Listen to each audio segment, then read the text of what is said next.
10 περίπου χιλιόμετρα από την Αγιά, σε μικρή απόσταση από τον καινούριο δρόμο που οδηγεί από τη Λάρισα στον Αγιόκαμπο και 1 χιλιόμετρο βόρειο-δυτικά της Σκήτης, βρίσκεται η παλιά μονή των Αγίων Αναργύρων με τα 2 ασκηταριά της.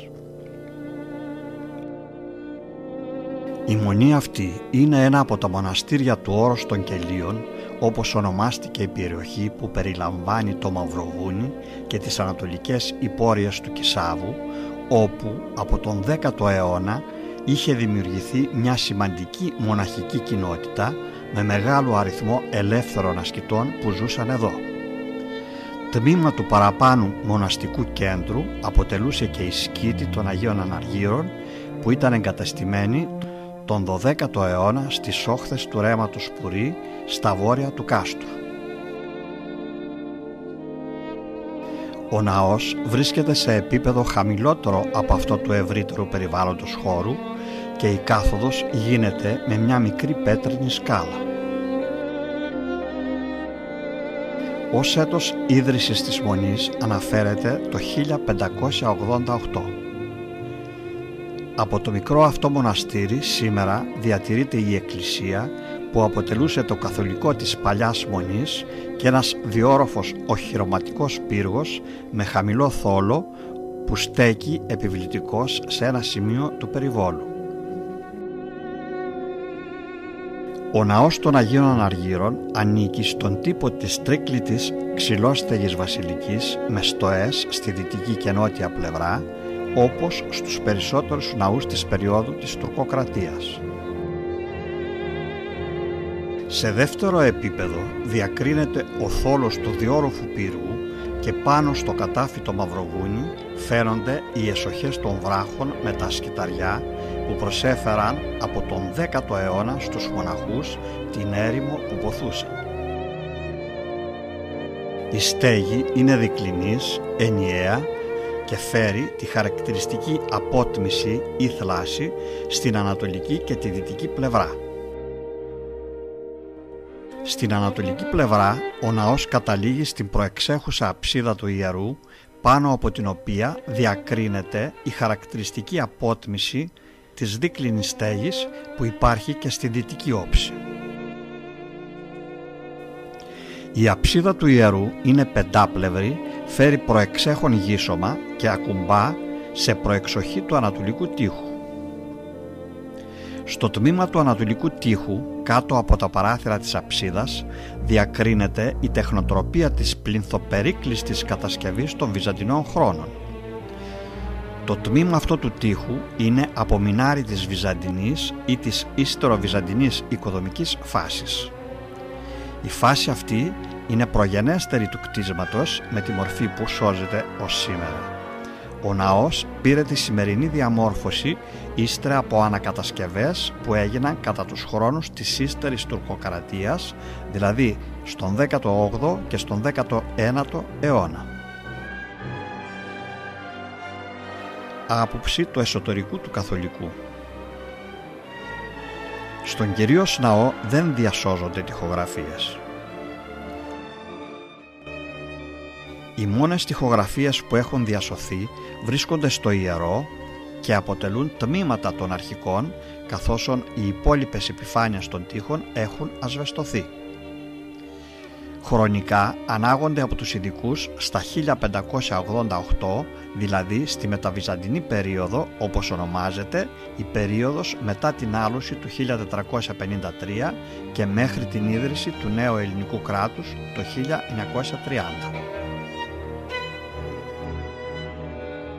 Το μοναδικό μικρό τμήμα της διακόσμησης που σώζεται στην κόχη της πρόθεσης.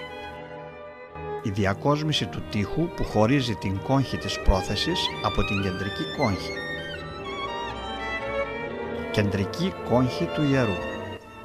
Η τύχη του ιερού φαίνεται ότι ήταν κατάγραφη με τοιχογραφίες. Τα τμήματα που διασώθηκαν φανερώνουν υψηλό επίπεδο τέχνης, όμως έχουν υποστεί αρκετές φθορές από την υγρασία και ίσως από κάποιες λανθασμένες παρεμβάσεις των πιστών. Το αριστερό τμήμα της τοιχογραφίας στην κεντρική κόγχη του ιερού. Η μεταβυζαντινή τέχνη, επί 3 αιώνες μετά την άλουση, παρουσιάζει ένα νέο ύφος και είναι μια δεύτερη ζωή της βυζαντινής τέχνης που αφήνει την υπερβολική αφαίρεση και προχωρεί στον νατουραλισμό. Έτσι, η βυζαντινή αγιογραφία με τον νατουραλισμό, χωρίς να χάσει το χαρακτήρα της, ξανάζησε σε όλους τους χώρους του ελληνισμού. Λεπτομέρεια από το αριστερό τμήμα της τοιχογραφίας στην κεντρική κόγχη του ιερού. Στην παράσταση των δύο Αγίων διακρίνεται ο γραμμικός χαρακτήρας στη σχεδίαση των ενδυμασιών. Τα πρόσωπα δημιουργούνται με επίπεδα όχρας, διακρίνονται για την πλαστική απόδοση των όγκων και εκφράζουν μια βαθιά πνευματικότητα. Το δεξιό τμήμα της τοιχογραφίας στην κεντρική κόγχη του ιερού.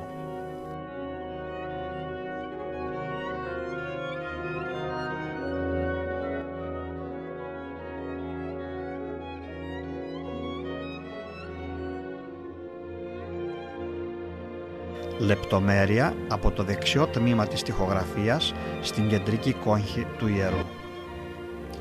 Όπως και στην παράσταση της αριστερής πλευράς, διακρίνεται ο γραμμικός χαρακτήρας στη σχεδίαση των ενδυμασιών των δύο Αγίων, ενώ στις μορφές εντυπωσιάζει το σφιχτό πλάσιμο των προσώπων, η καθαρή εύκαμπτη απόδοση της γενιάδας και το βαθύ βλέμμα. Η διακόσμηση του τοίχου, ο οποίος χωρίζει την κεντρική κόγχη από την κόγχη του διακονικού.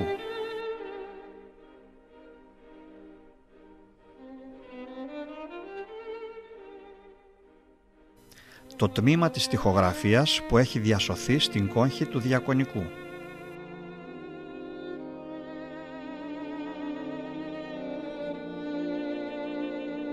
Λεπτομέρεια με την επιγραφή που διασώζεται στην κόγχη του διακονικού.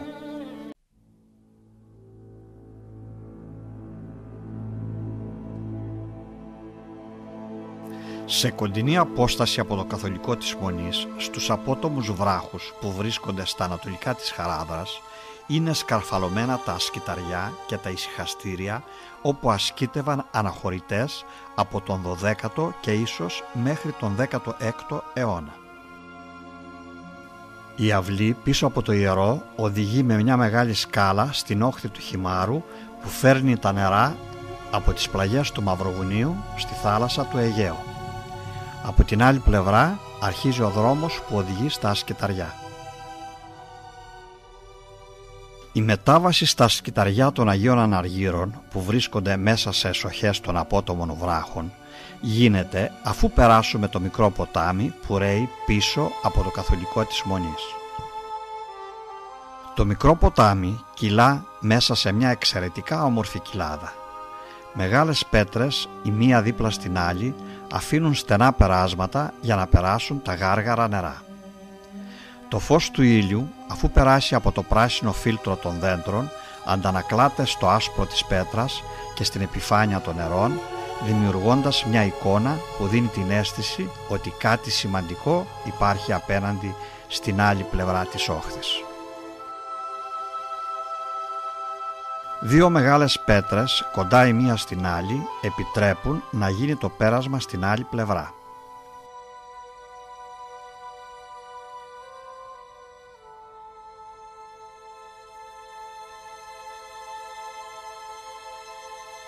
Το μονοπάτι που αρχίζει αμέσως μετά το πέρασμα στην αντίπερα όχθη δείχνει το δρόμο για το ανέβασμα σε μια σκάλα. Τα ασκηταριά παραμένουν αθέατα σε όλο το ανέβασμα, το οποίο γίνεται ανάμεσα από κλαδιά δέντρων που ξεπροβάλλουν μέσα από τις ρογμές των βράχων. Στο τέλος η σκάλα θα καταλήξει σε ένα μικρό πλάτωμα σαν εξέδρα κάτω από τεράστιους βράχους που κρέμονται απειλητικά από πάνω. Στο σημείο αυτό, σε ένα φυσικό κύλωμα των βράχων, βρίσκεται κρυμμένο το μεγαλύτερο από τα ασκηταριά. Το ασκηταριό αυτό είναι μια μικρή σπηλιά που στην είσοδό της έχει κτιστεί ένας τοίχος και στο εσωτερικό της έχουν διαμορφωθεί 3 μονοθάλαμα ναΐδρια από τα τυχώματα του βράχου και μερικούς κατακόρυφους τοίχους που έχουν κτιστεί μέχρι την οροφή των βράχων. Το μικρό πλάτωμα που υπάρχει μπροστά από τη σπηλιά σχεδόν σκεπάζεται από τα βράχια που προεξέχουν. Κάτω από το πλάτωμα ανοίγεται ο γκρεμός, κατάφυτος από βλάστηση, και το συνολικό συγκρότημα μοιάζει με μεγάλη αετοφολιά. Η ελάχιστη αυτή γωνιά, απομονωμένη από παντού, υπήρξε η ζεστή φωλιά πολλών ψυχών που έζησαν εδώ, ίσως για όλη τους τη ζωή, μεταξύ ουρανού και γης, μεταφορικά και κυριολεκτικά. Ο εξωτερικός αυτός τοίχος διαρθρώνεται πλαστικά με τα τοξωτά ανοίγματα και τα τυφλά αψιδώματα που υπάρχουν εκατέρωθεν της κεντρικής εισόδου. Στα δύο τυφλά αψιδώματα που υπάρχουν εκατέρωθεν της κεντρικής εισόδου διατηρούνται τμήματα με τοιχογραφίες, οι οποίες όμως είναι σχεδόν κατεστραμμένες. Η ύπαρξη αυτών των τμήματων που διασώθηκαν δείχνει ότι το ασκηταριό είχε διακόσμηση και στην εξωτερική επιφάνεια. Λεπτομέρεια κεφαλής από την παράσταση στον εξωτερικό τοίχο. Ο μπροστινός τοίχος βρίσκεται λίγο πιο πίσω από το άνοιγμα του σπηλαίου και έχει 3 εισόδους, μία για κάθε ναΐσκο. Οι διαστάσεις των ναΐσκων αυτών είναι του αριστερού, δηλαδή του βόρειου, 2,20 επί 3,90 μέτρα, του κεντρικού 3,60 επί 5 και 20 και του δεξιού, δηλαδή του νότιου, 2 επί 6 και 20 μέτρα.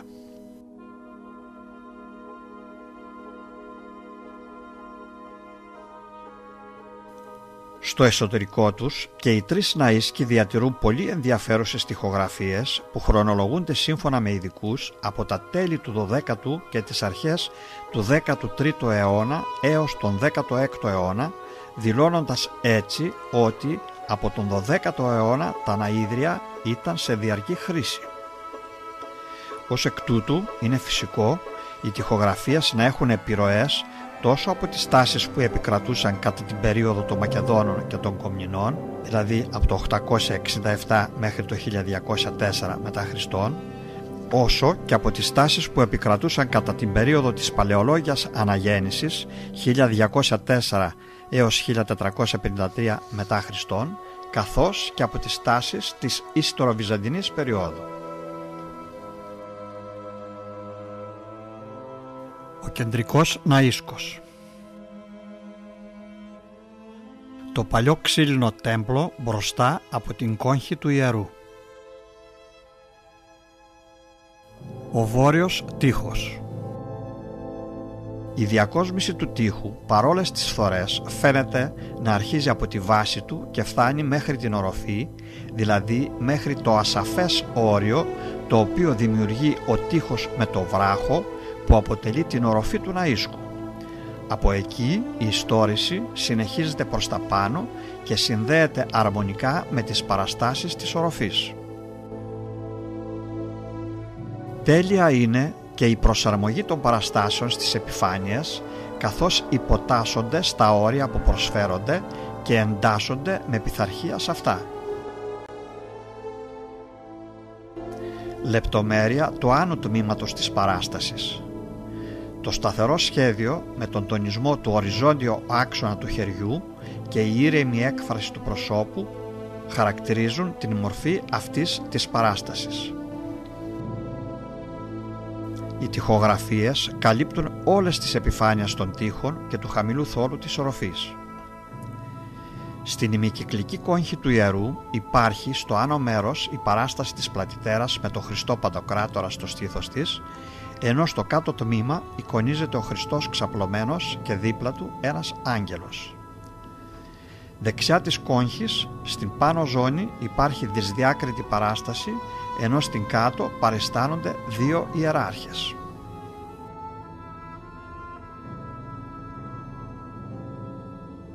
Λεπτομέρεια της παράστασης με τους 2 ιεράρχες δεξιά της κόγχης. Η παράσταση στο νότιο τοίχο του ιερού. Στα πρόσωπα που είναι γαλήνια και ειρηνικά ξεχωρίζει μια διακριτική, γεμάτη πνευματικότητα έκφραση. Λεπτομέρεια του άνω τμήματος της παράστασης. Η πτυχολογία αποδίδεται με πλατιά διαδοχικά επίπεδα και με φωτεινές αντάβιες που αποδίδουν το εύρος του σωματικού όγκου. Το τμήμα της παράστασης που έχει διασωθεί στο νότιο τοίχο.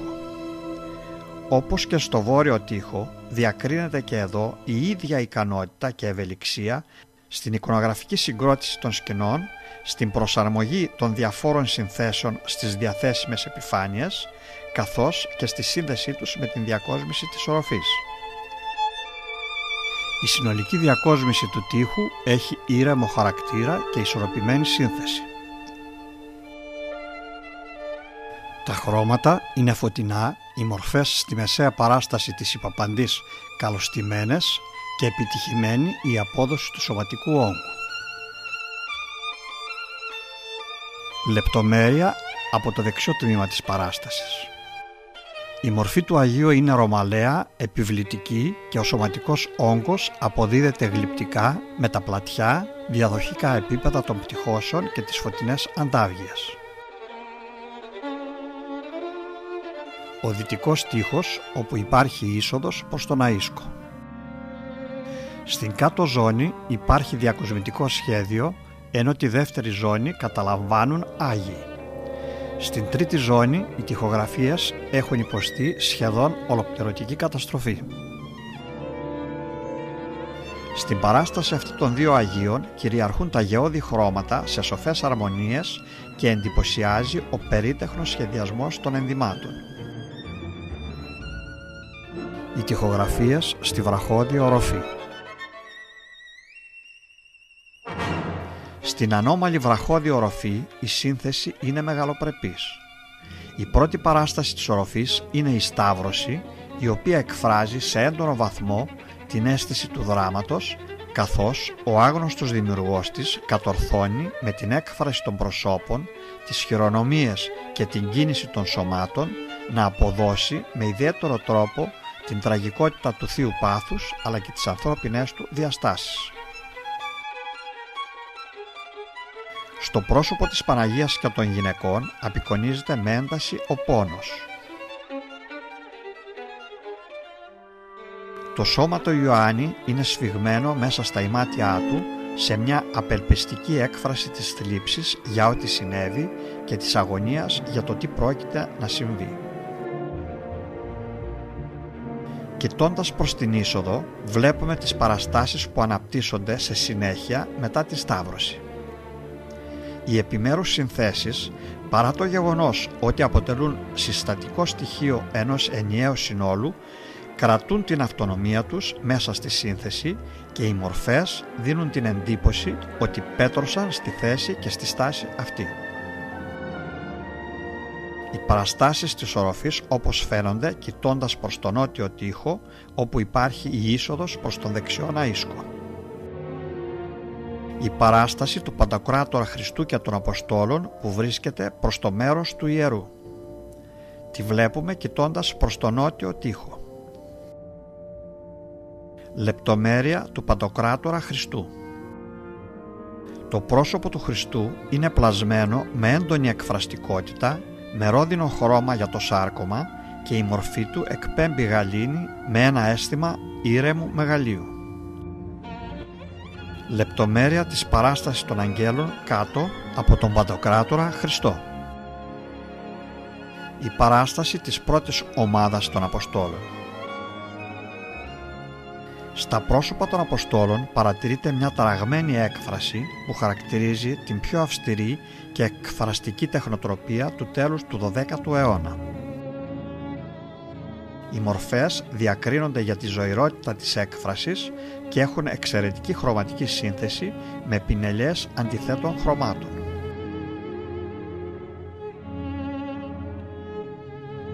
Λεπτομέρεια από τη δεύτερη ομάδα των Αποστόλων που είναι αντισυμμετρικά τοποθετημένη ως προς την πρώτη ομάδα. Η παράσταση των Αποστόλων διακρίνεται για τη λάμψη των χρωμάτων και τη δραματική πνοή.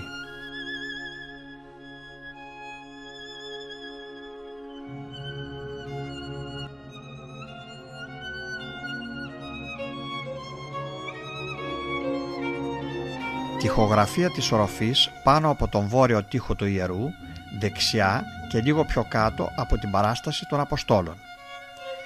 Η μορφή είναι γαλήνια και ειρηνική και διακρίνεται για τη γεμάτη πνευματικότητα έκφραση του προσώπου. Η είσοδος από τον κεντρικό προς τον αριστερό ναΐσκο.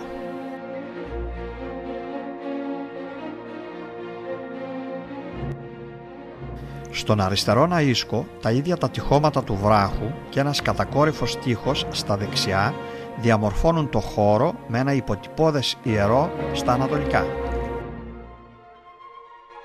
Λεπτομέρειες από την παράσταση του νότιου τοίχου.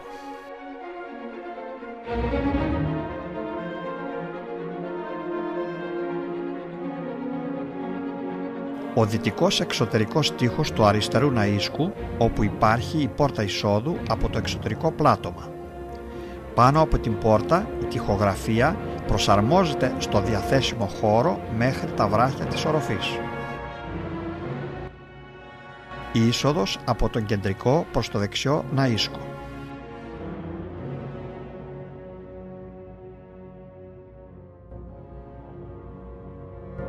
Ο δεξιός ναΐσκος έχει στέγη τις άγριες ρογμές των βράχων και οι διαστάσεις του είναι 2 επί 6 και 20 μέτρα. Στα ανατολικά βρίσκεται το υποτυπώδες ιερό με την κόγχη του.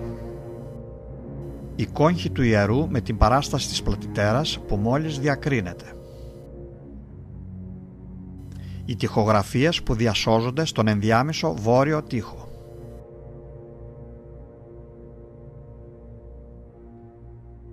Λεπτομέρεια από την παράσταση του τοίχου αριστερά της πόρτας. Λεπτομέρεια από την παράσταση του τοίχου πάνω από το τόξο της πόρτας. Σε μικρή απόσταση από το κυρίως ασκηταριό υπάρχει ένας άλλος μικρός ανεξάρτητος ναΐσκος κτισμένος μέσα σε μια φυσική κοιλότητα βράχου, στον οποίο εφάπτεται μόνο ο βόρειος και ο ανατολικός τοίχος. Το ασκηταριό αυτό περιλαμβάνει 2 χώρους συνεχόμενους. Ο πρώτος χώρος έχει σχήμα ακανονίστου τετραπλεύρου με μέσο πλάτος 1 μέτρο και 80 εκατοστά και μέσο μήκος 2 μέτρα και 60 εκατοστά. Στην οροφή του χώρου αυτού σχηματίζονται 4 ρηχά τόξα που περιβάλλουν ένα χαμηλό θόλο. Στην ανατολική πλευρά, μέσα στο πάχος του τοίχου, έχει διαμορφωθεί μια μικρή κόγχη. Στο δυτικό τοίχο ένα τοξωτό άνοιγμα οδηγεί στο δεύτερο χώρο, ο οποίος είναι στενόμακρος με πλάτος 70 εκατοστά και μήκος 1 μέτρο και 85 εκατοστά. Ο χώρος αυτός στο δάπεδο έχει ένα βαθούλωμα με βάθος περίπου 45 εκατοστά, το οποίο πιθανότατα θα χρησιμεύε για ταφές.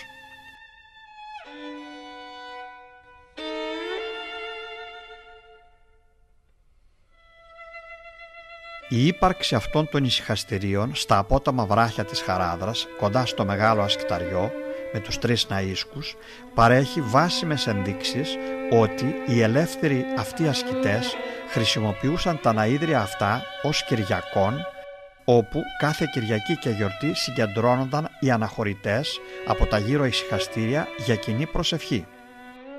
Η απροθυμία των ασκητών να οργανωθούν σε μονές ήταν μια γενικευμένη τακτική στο όρος των Κελίων, όπως ονομάζει η Άννα Κομνηνή το Μαυροβούνι και τον Κίσαβο, όπου ασκήτευε μεγάλος αριθμός ασκητών.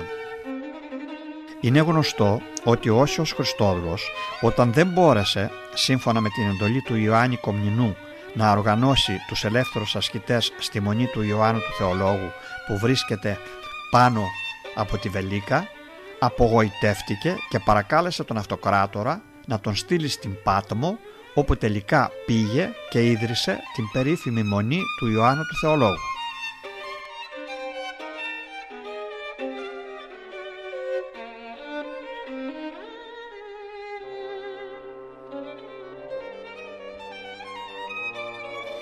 Οι ελεύθεροι αυτοί ασκητές φαίνεται ότι αργότερα, κατά τον 17ο αιώνα, συγκρότησαν κάτω στο ξέφωτο της Χαράδρας τη Μονή των Αγίων Αναργύρων που σώζεται μέχρι σήμερα και το ασκηταριό το χρησιμοποιούσαν ως παρεκκλήσι. Το κατέβασμα της σκάλας οδηγεί πάλι στο πέρασμα του Ρυακιού για την επιστροφή στους χώρους της Μονής. Τη διαδρομή αυτή θα έκαναν πιθανόν πολλές φορές την ημέρα όσοι μοναχοί δεν ήθελαν να ενταχθούν στη Μονή και ασκήτευαν απομονωμένοι και ανεξάρτητοι στους βράχους. Ένα βήμα από τη μια πέτρα στην άλλη και ο κόσμος φαίνεται να αλλάζει. Τα άγρια βράχια είναι πια μακριά και δεν γκρέμονται πάνω από το κεφάλι απειλητικά. Η αγριότητα της περιοχής που έμεινε πίσω θα εξακολουθήσει να υπάρχει, όμως μπροστά υπάρχει η γαλήνια ομορφιά ενός πιο οικείου τοπίου που γλυκαίνει ακόμα περισσότερο από τις αντάβιες του ήλιου, καθώς οι ακτίνες του περνούν μέσα από τα πράσινα φύλλα των δέντρων και αντανακλώνται στα καθαρά ήρεμα νερά του Ρυακιού.